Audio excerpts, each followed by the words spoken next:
Assalamualaikum warahmatullahi wabarakatuh. Selamat sore anak-anakku, selamat berjumpa kembali. Mari sebelum kita mulai, mari kita awali pertemuan kita dengan membaca basmalah terlebih dahulu. Bismillahirrahmanirrahim. Ya, selanjutnya hari ini Ibu akan membahas soal-soal yang pernah Ibu kirimkan di grup WA, yaitu diantaranya yang pertama adalah tema ekonomi, yaitu faktor-faktor yang menyebabkan terjadinya kelangkaan, yaitu adanya wabah, penyakit, dan bencana alam. Tidak putus-putusnya ditemukan sumber ini salah ini.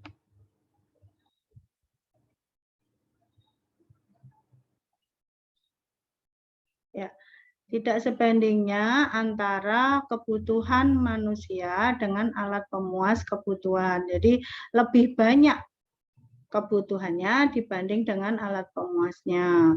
Kemudian yang ketiga adalah faktor fisik antar wilayah yang berbeda. Sehingga di satu tempat sumber daya tersedia, di tempat yang lain tidak tersedia. Kemudian yang kedua, apa yang dilakukan bila di tempat pengungsian terjadi kelangkaan air? Ini apabila terjadi bencana banjir, itu justru malah kekurangan air bersih. Apa yang dilakukan? Yaitu dengan membuat penampungan air bersih dan membuat mesin penjernih air. Jadi dari air hujan atau air banjir bisa diubah menjadi air bersih. Kemudian yang ketiga, berikan contoh kasus kebutuhan menurut waktunya, yaitu diantaranya ketika sakit itu butuh obat, ketika haus butuh minum, ketika lapar membutuhkan makan. Jadi kebutuhan yang harus dipenuhi pada saat itu juga. Berikan nomor 4, berikan contoh kasus kebutuhan menurut keadaan alam. Ini yaitu menurut keadaan geografi. Contohnya adalah di daerah yang dataran tinggi, contohnya Kaliurang, itu membutuhkan baju yang tebal. Sedangkan di daerah dataran rendah atau pantai membutuhkan baju yang tipis. Berikutnya yang nomor 5, berikan contoh tindakan ekonomi yang rasional. Rasional itu artinya masuk akal. Di antaranya adalah saat menyusun daftar belanja, menempatkan kebutuhan yang penting, yang mendesak daripada kebutuhan yang kurang mendesak. Contohnya di sini, Susi menempatkan makanan sebagai kebutuhan pertama kali yang harus dipenuhi daripada radio. Seorang eksportir mengirimkan ikan kepada konsumen dengan melengkapi alat pendingin agar lebih tahan lama atau ikan tidak cepat membusuk. Mahmud membeli bahan baku roti dari perusahaan penyedia bahan baku yang memberikan harga yang rendah atau harga yang murah dengan kualitas yang baik. Yang berikutnya nomor 6, sebutkan bunyi prinsip ekonomi, yaitu dengan pengorbanan tertentu berusaha memperoleh hasil yang sebesar-besarnya. Tidak mungkin dengan pengorbanan yang kecil-kecilnya untuk mendapatkan hasil yang sebesar-besarnya, itu salah. Tapi yang benar adalah dengan pengorbanan tertentu berusaha memperoleh hasil yang sebesar-besarnya. Berikutnya nomor 7, sebutkan hal-hal yang mendasari atau memotivasi seorang melakukan tindakan ekonomi, yaitu diantaranya ingin memperoleh penghargaan dengan cara, contohnya misalnya mendapatkan kejuaraan. Nah, dengan mendapat juara itu berarti dia memperoleh penghargaan. Untuk memenuhi kebutuhan, yaitu dengan bekerja. Untuk berbuat sosial dengan memberikan bantuan atau santunan. Untuk memperoleh kekuasaan dengan cara mengikuti election atau mengikuti pemilihan. Bila akan membeli sesuatu, seseorang harus menggunakan prinsip ekonomi, yaitu dengan pengorbanan tertentu untuk mendapatkan hasil yang maksimal atau yang sebesar-besarnya. Dengan cara apa? Yaitu dengan cara membuat skala prioritas berdasarkan jumlah uang yang dimiliki. Jadi dibuat skala prioritas, melihat dulu uangnya ada berapa, seperti itu. Kemudian gambar ini adalah gambar orang sedang bekerja di pabrik, yaitu dalam rangka kegiatan produksi. Berikutnya nomor 10, mengolah kayu hutan untuk mebel adalah tergolong kegiatan apa? Form utility, yaitu form utility adalah mengubah barang dari bentuk yang aslinya menjadi bentuk yang lain. Contohnya tadi kayu gelondongan, kayu hutan diubah jadi mebel, diubah jadi kusen, dan seterusnya. Buatlah 3 contoh kegiatan distribusi. Distribusi adalah kegiatan mendekatkan atau mengantarkan barang hasil produksi ke konsumen. Yaitu contohnya adalah pengusaha karet mengekspor produknya ke Jerman.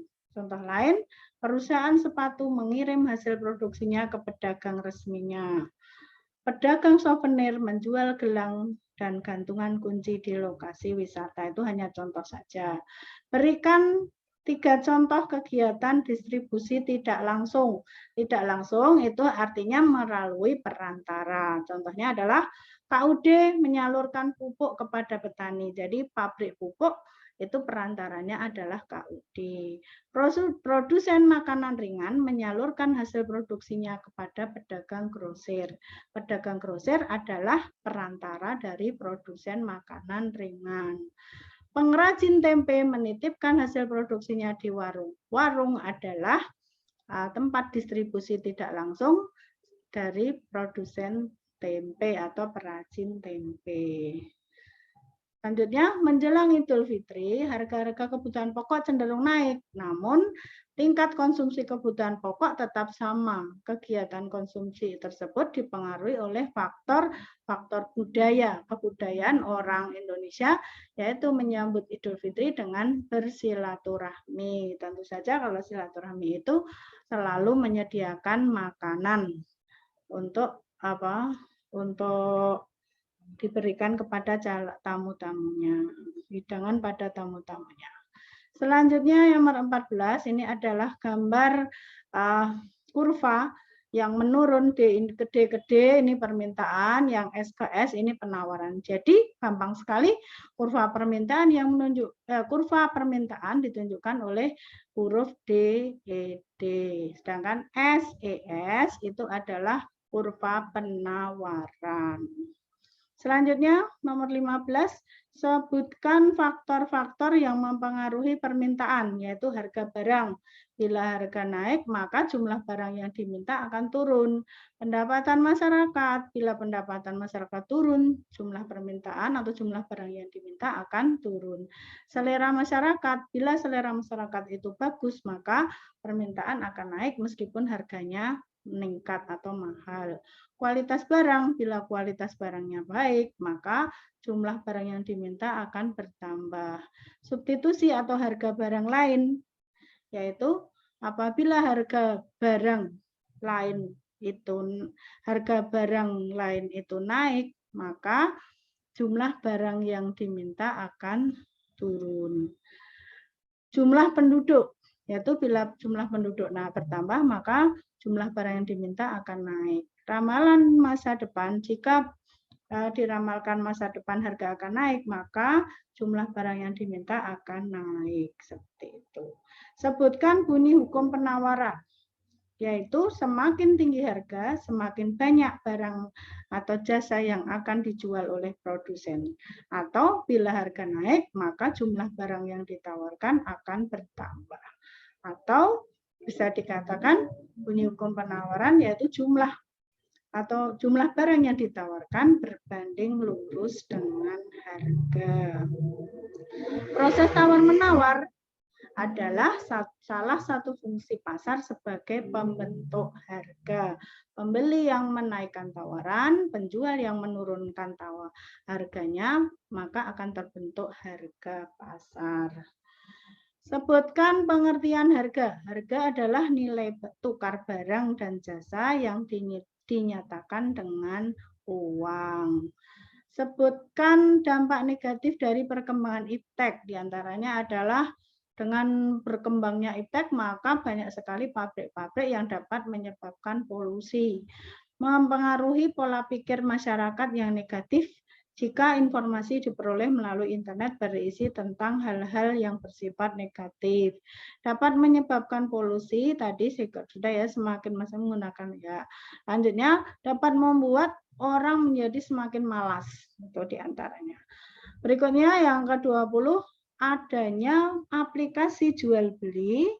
Adanya aplikasi jual beli seperti Shopee, Lazada, dan seterusnya adalah merupakan peran iptek di bidang distribusi dan konsumsi. Jadi ketika akan mengkonsumsi, kita tinggal mengeklik Shopee, Lazada, dan seterusnya.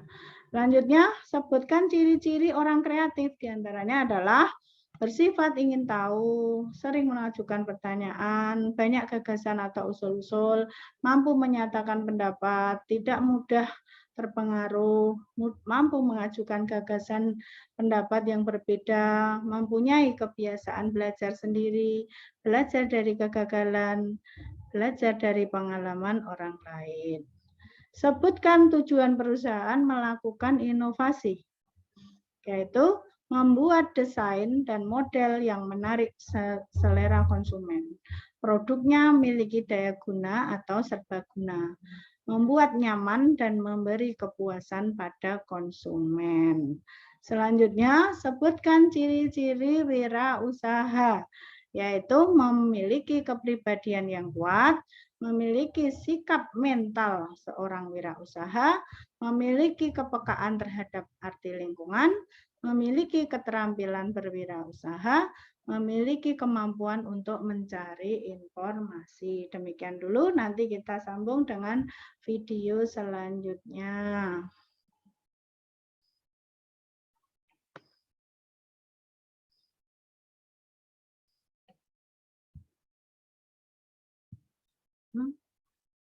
Stop share.